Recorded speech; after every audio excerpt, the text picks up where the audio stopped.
Hindi siguro, paranoia talaga yan. Unang-una, insecure. Pangalawa, takot.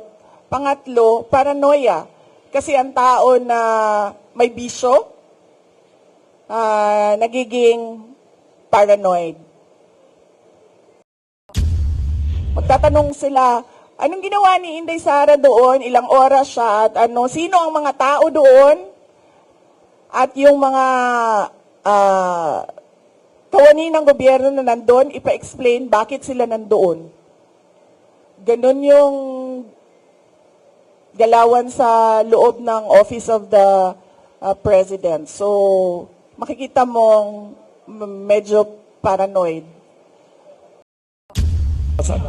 Hi ma'am, Jason po ng SMNI News. Going back po dun sa naging statement ni President Marcos, I would like to ask for your comment on this. Na sinabi niya, I am confident that whatever mud might be slung at the administration, that will be able to show that these are politically motivated and do not actually have any validation in fact. Sabi niya po, politically motivated na i-link siya sa mga issue ng korupsyon o katiwalian po. Your comment on that, ma'am? Hindi na ito politically motivated. Bakit? Hindi naman siya makakatakbo na ulit eh. Hindi na siya politiko. Presidente na siya, and that ends there. Hindi natin alam kung sa 2028 o another 20 years na naman of a BBM, of a Marcos, No. Hindi na siya hinahabol ng mga tao, ng taong bayan, dahil politiko siya. Hinahabol siya ng taong bayan dahil wala siyang ginagawa bilang Pangulo. Hinahanap sa kanya yung trabaho niya bilang Pangulo. Follow-up question sa sinabi rin ni President Marcos. He said na politika lang nga ito and sabi niya, gusto nila akong Yan ang sinasabi ko. 'Di ba? Sino ba sa ating lahat ang nagsasabi at nagpaplano ng destabilisasyon?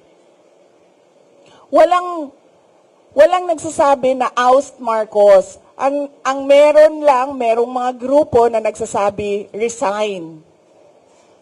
Yun lang ang the most na sinasabi ng mga tao. At nagtataka ako sa administrasyon, bakit nila sinasabi na destabilisasyon ang pagpapahayag ng mga tao sa galit nila?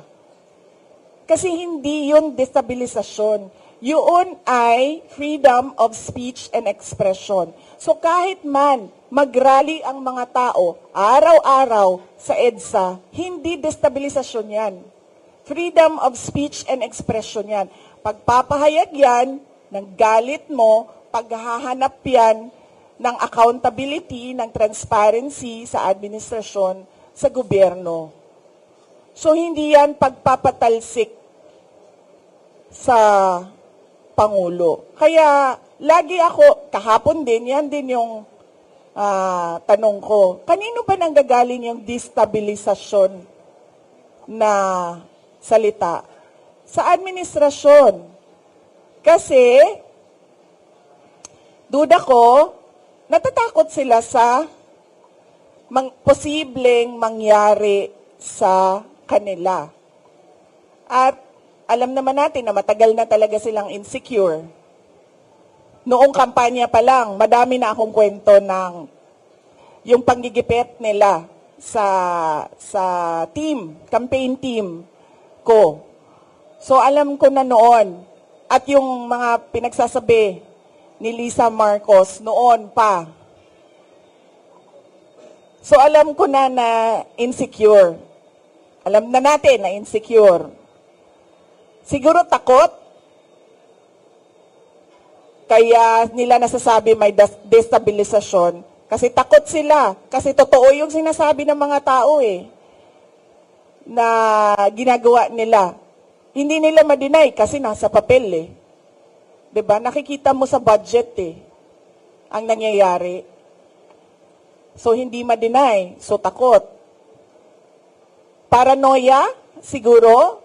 Kasi 'di ba pag ikaw ay Hindi siguro, paranoia talaga yan. Unang-una, insecure. Pangalawa, takot. Pangatlo, paranoia. Kasi ang tao na may bisyo, nagiging paranoid. Na magbibigay lang ako ng example, pinapa-explain ng mga departamento kung saan ako pumupunta at bakit matagal ako sa isang lugar. Ganun na yung papel na umiikot sa loob ng gobyerno. Yan ang politika. 'Di ba? Magtatanong sila, anong ginawa ni Inday Sara doon? Ilang oras siya? At sino ang mga tao doon? At yung mga kawani ng gobyerno na nandoon, ipa-explain bakit sila nandoon. Ganon yung galawan sa loob ng Office of the President. So, makikita mong medyo paranoid.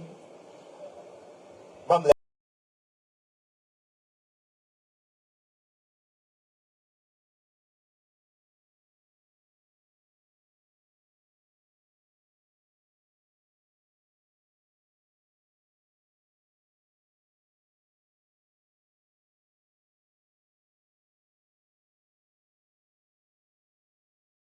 I am not a Filipino for nothing.